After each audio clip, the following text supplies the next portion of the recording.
श्री राम। शंखनाद में आपका स्वागत है। सुप्रीम कोर्ट, आम आदमी पार्टी और जमानत, ये तीनों शब्द आजकल एक साथ सुनाई देते हैं। आम आदमी पार्टी का कोई नेता जमानत लेने सुप्रीम कोर्ट जाए और खाली हाथ लौट आए, ऐसा कैसे हो सकता है?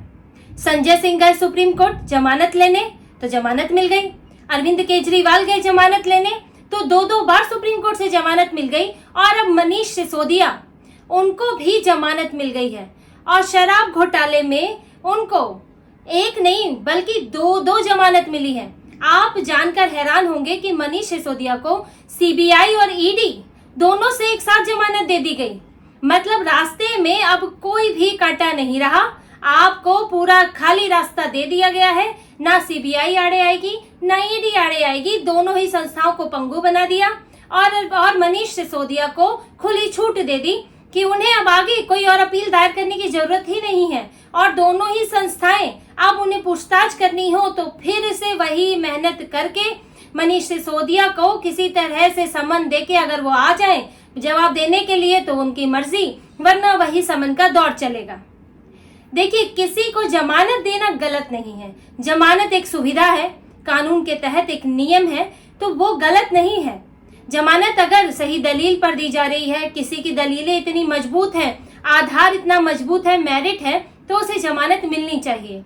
लेकिन जैसे कि पहले अरविंद केजरीवाल और अब मनीष सिसोदिया के मामले में देखने को मिलता है कि ये जो इन्हें जमानत दी जा रही है, इसमें कई ऐसी बातें हैं जिन्हें नजरअंदाज किया गया है। इसमें कई सवाल खड़े होते हैं। ईडी और सीबीआई की कई दलीलों को दरकिनार कर दिया गया है, जैसे कि पहले ही सोच लिया हो कि जमानत तो देनी ही है, कि मन बना लिया गया हो। इसीलिए इस मामले में भी कई सवाल खड़े होते हैं। और वो सवाल आप देखिए कि किन बातों को ऐसा लगता है कि जिन पर ध्यान नहीं दिया गया। पहले तो आप ये जान लीजिए, इस मामले की सुनवाई जस्टिस BR गवई और जस्टिस KV विश्वनाथन कर रहे थे। अरविंद केजरीवाल के मामले की सुनवाई अलग जजेस ने की थी, जस्टिस संजीव खन्ना और जस्टिस दीपांकर दत्ता। और अब इस मामले में जब दोनों जजेस के सामने सीबीआई ईडी ने अपनी दलीलें रखी, उसमें कई बातें सामने रखी। एक सबसे पहले जिस बात को लगता है कि उसको बार बार कहने के बावजूद भी उस पर ध्यान नहीं दिया गया, वो है सीबीआई ईडी का कहना था कि ट्रायल में जो देरी हो रही है उसकी वजह है मनीष सिसोदिया की बार बार की गई अपीलें।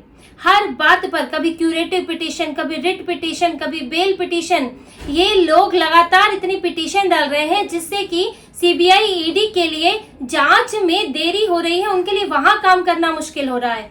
और ये बात पहले भी कोर्ट में जांच एजेंसियों ने कही थी कि हमारा एक अधिकारी तो यही कोर्ट में बैठा रहता है, क्योंकि हर दिन किसी की अपील होती है।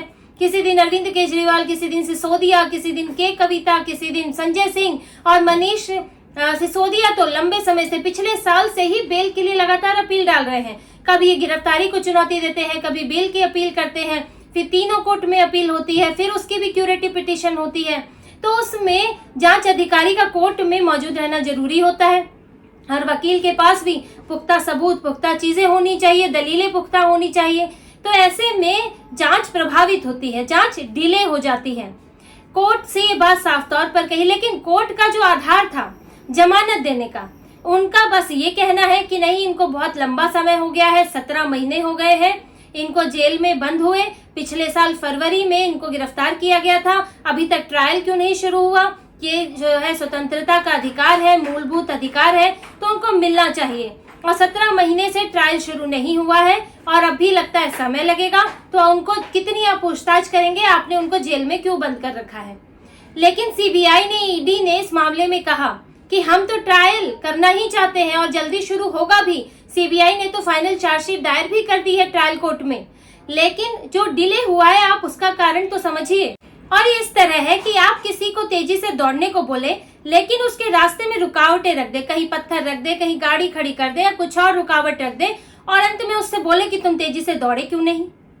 आप ये भी तो देखेंगे कि व्यक्ति दौड़ क्यों नहीं पाया, आखिर अड़चने रखने वाला कौन था? क्या उन अड़चनों को आप नजरअंदाज कर देंगे? इसी तरह से ईडी सीबीआई ने यही बोला कि ऐसा नहीं है कि ट्रायल में कोई जानबूझ के देरी हो रही है, हमें देरी कराई जा रही है, हमें यहाँ बेल के लिए भी लड़ना पड़ता है, फिर हमें वहां से जांच में भी सबूत और गवाह इकट्ठे कराने होते हैं, इनसे पूछताछ करनी होती है, हमारे अधिकारी ये बेल के कामों में फंसे होते हैं। क्या आप इस बात पर ध्यान नहीं देंगे कि ये जो बार बार हर बात पर कोर्ट पहुंच जाते हैं, ये भी एक तरह की टैक्टिक होती है कि पहले आप डिले कराइए, फिर डिले के नाम पर बेल मांगिए। और एक सारी चीजें ईडी सीबीआई जांच एजेंसियों के हाथ में नहीं होती। अगर आपका कोई गवाह 2 महीने बाद टूटा, आपको 4 महीने बाद कोई नया सबूत मिला, क्या आप उसको जांचेंगे, परखेंगे नहीं? हो सकता है कि वो निर्णायक साबित हो, कल को उसकी गवाही और वो सबूत बहुत मायने रखे। लेकिन जब सुप्रीम कोर्ट इस तरह की बातें कहता है, सुप्रीम कोर्ट नजरअंदाज करता है इस चीज को, तो लगता है कि वो जांच एजेंसियों को पंगु बनाना चाहते हैं, दंतहीन बनाना चाहते हैं कि आप जांच तो करें लेकिन आपको कोई सुविधा नहीं मिलेगी, आपके पक्ष में हम कुछ नहीं करेंगे, आपका सपोर्ट नहीं करेंगे, बस आप जांच करें। आखिर जिसके ऊपर जो मास्टरमाइंड बताया जा रहा है, जो मुख्य आरोपी है, आप उसको ही बाहर छोड़ देंगे तो जांच प्रभावित नहीं होगी। और यही एक दूसरा पॉइंट है कि जो सीबीआई और ईडी ने रिक्वेस्ट की लेकिन कोर्ट ने खारिज कर दी। जांच एजेंसियों ने कहा कि मनीष सिसोदिया को दिल्ली सचिवालय में जाने से रोका जाए, जिस तरह के से अरविंद केजरीवाल पर पिछली बार प्रतिबंध लगाया था कि वो बेल पर बाहर रहें लेकिन वो सचिवालय और अपने दफ्तर नहीं जा सकते। लेकिन मनीष सिसोदिया के मामले में जांच एजेंसियों की इस रिक्वेस्ट को सुप्रीम कोर्ट ने खारिज कर दिया और उनको पूरी खुली छूट दे दी कि हाँ, आप दिल्ली सचिवालय जा सकते हैं। अब मुख्य आरोपी सचिवालय जाएगा, कागजों को प्रभावित कर सकता है, और अब तक तो उन्हें 17 महीने की पूछताछ में पता चल गया होगा कि उनके खिलाफ गवाह कौन से हैं, उनके खिलाफ दस्तावेज कौन से हैं। वो आराम से दिल्ली सचिवालय जाके, उप मुख्यमंत्री हैं, कुछ भी कर सकते हैं। वो कोई भी दस्तावेज मंगाएंगे, क्या अधिकारी मना कर देंगे?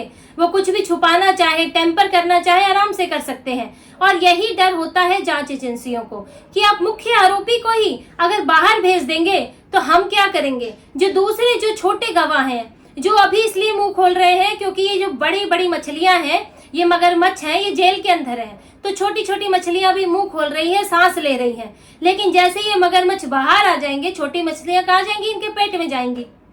तो बात इसीलिए इस बात का ध्यान रखा जाता है कि गवाह और सबूत प्रभावित ना हो। कोर्ट ने क्या कहा कि इस शर्त पे आपको बाहर भेज रहे हैं कि आप विटनेसेस से टेम्पर नहीं करेंगे, आप जो है 2 बार हाजिरी लगाएंगे हफ्ते में कोर्ट में और विदेश नहीं जाएंगे। लेकिन यानी कि कोर्ट में ये भी कोर्ट को शक है ना कि टेम्पर कर सकते हैं, इसलिए आपने शर्त रखी कि टेम्पर नहीं करेंगे, लेकिन विदेश ना जाने से और थाने में जाकर 2 दिन अपनी अटेंडेंस लगाने से क्या इस बात की गारंटी होती है कि विटनेस प्रभावित नहीं किए जा रहे हैं? क्या कोर्ट ये गारंटी ले सकते हैं? क्या जज ये गारंटी ले सकते हैं? और ये अगर ये सामने आता है कि प्रभावित कर रहे हैं, फिर ईडी सीबीआई उसको साबित करे और फिर जाके कोर्ट में एक अलग केस चलेगा, तो ये बड़ा ही जंजाल होता है। इसलिए जांच एजेंसियों को भी सुविधाएं दी जानी चाहिए, लेकिन ये जांच एजेंसियों के ही पर कतरने वाली बात है। इसमें जो तीसरी बात कही गई वो बहुत मायने रखती है।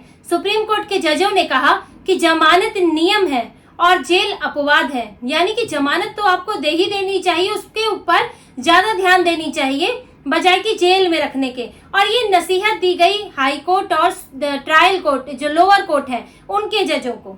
सुप्रीम कोर्ट के जजों का ये कहना था कि जो लोअर कोर्ट होती हैं, यानी कि निचली अदालतें हैं, चाहे हाई कोर्ट है या फिर लोअर कोर्ट है, राउज एवेन्यू कोर्ट है, इस तरह की जो कोर्ट होती है, उनको भी जमानत देनी चाहिए, उनको डरना नहीं चाहिए। यानी कि आपने ये मान लिया कि जो निचली अदालतें हैं वो मेरिट के आधार पे नहीं सोचते, उनके जज डर के मारे जमानत नहीं देते। मतलब आपने उनकी क्षमताओं पर सवाल खड़े कर दिए। आपने ये नहीं माना कि उन जजों में भी दिमाग है, उनको लगा होगा कि जमानत देना ठीक नहीं है, ईडी सीबीआई की दलीलें ज्यादा मजबूत हैं और इसीलिए उन्होंने जमानत खारिज कर दी।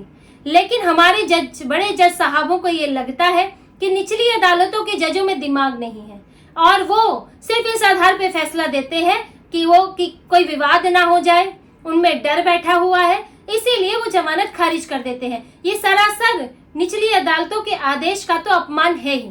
फिर एक दूसरी बात भी ध्यान रखने वाली होती है जो सुप्रीम कोर्ट ने ध्यान नहीं दिया कि ऐसे मामलों में जो आर्थिक अपराध होते हैं उनमें बहुत समय लगता है। ये कोई इस तरह का अपराध नहीं है कि जो किसी का मर्डर है या कोई इस तरह का अपराध जिसमें आसानी से सबूत मिल जाते हैं, कोई चोरी है, मर्डर है, लूटपाट है, थोड़े सबूत मिलने, गवाह मिलने आसान होते हैं। लेकिन जो आर्थिक अपराध होते हैं वो इस तरह से किए जाते हैं कि उनके सबूत मिलना, अभी भी देखिए 45 करोड़ के सबूत मिले हैं, 100 करोड़ में से 45 करोड़ के अभी तो ईडी सीबीआई उसके लिए कोशिश कर रही है, लेकिन 45 करोड़ कहाँ इस्तेमाल हुए, कैसे हुए, उसके सबूत मिल चुके हैं। तो आर्थिक अपराध साबित करना बड़ा मुश्किल होता है, क्योंकि उसमें एक तो बड़े बड़े लोग शामिल होते हैं और कई लेयर होती हैं। सबसे ऊपर मुख्य आरोपी, फिर उसके नीचे की एक लेयर होती है, फिर उससे भी नीचे एक लेयर होती है, फिर एक और नीचे लेयर होती है जो कि पैसों का लेन देन करती है और उनको पता भी नहीं होता सबसे ऊपर कौन है, किसके लिए काम किया जा रहा है। तो इसीलिए सबसे ऊपर वाले तक पहुंचना बड़ा ही मुश्किल होता है। इस तरह से ये अपराध बुने जाते हैं कि सबसे ऊपर वाला बच सके।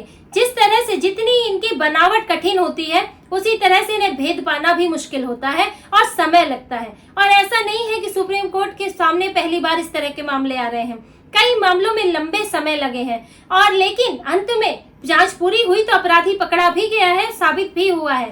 तो आप ईडी सीबीआई को इस समय को आप बहाना ना माने, आप इसको देखें कि ये नेचुरल होता है। इनमें आर्थिक अपराधों में केस पूरा होना, ट्रायल शुरू होना, दोषी ठहराए जाने में वक्त लग जाता है, जांच में वक्त लग जाता है। और ये हमसे ज्यादा तो सुप्रीम कोर्ट जो इन मामलों को सुनते हैं, उनके सामने तो अक्सर ये मामले आते हैं, तो उनके लिए तो समझना और भी स्वाभाविक है। लेकिन इस मामले में जमानत देते हुए कई चीजों पर ध्यान नहीं दिया गया। अब जमानत के लिए सिर्फ एक चीज देखी गई कि हाँ, मनीष सिसोदिया के अधिकार, लेकिन जांच एजेंसियों के अधिकार और साथ में जांच की जरूरतें, उसको पीछे धकेल दिया गया। तो अब इनको जमानत तो मिल गई है मनीष सिसोदिया को। हालांकि ईडी और सीबी के पास ये अधिकार है कि वो अगर उनको नए सबूत, नए गवाह मिलते हैं तो वो उनको गिरफ्तार कर सकते हैं, ट्रायल के समय भी कर सकते हैं। लेकिन थोड़ा सा मुश्किल है। पहली बार की गिरफ्तारी एक अलग होती है, क्योंकि आपको शुरू से ही पूछताछ करनी है, लंबे समय तक अब पूछताछ हो चुकी है। पर फिर भी ये इस पर निर्भर करता है कि ईडी सीबीआई को और क्या नया और कितना पुख्ता मिलता है। और अब मनीष सिसोदिया के बाद अरविंद केजरीवाल की जमानत के लिए भी सुनवाई होनी है सुप्रीम कोर्ट में। हाई कोर्ट ने तो सीबीआई के मामले में जमानत खारिज कर दी थी और मनीष सिसोदिया को तो 17 महीने हो गए, अरविंद केजरीवाल को तो कुछ ही महीने हुए हैं, मार्च में गिरफ्तार हुए हैं। लेकिन देखते हैं, ईडी के मामले में सुप्रीम कोर्ट ने जमानत दे दी थी, अब सीबीआई के मामले में सुप्रीम कोर्ट क्या फैसला लेता है। तो इसी तरह की और खबरें और विश्लेषण आपके लिए लाते रहेंगे। हमसे जुड़े रहिए, सब्सक्राइब कीजिए, कमेंट कीजिए। बहुत बहुत धन्यवाद। जय श्री राम।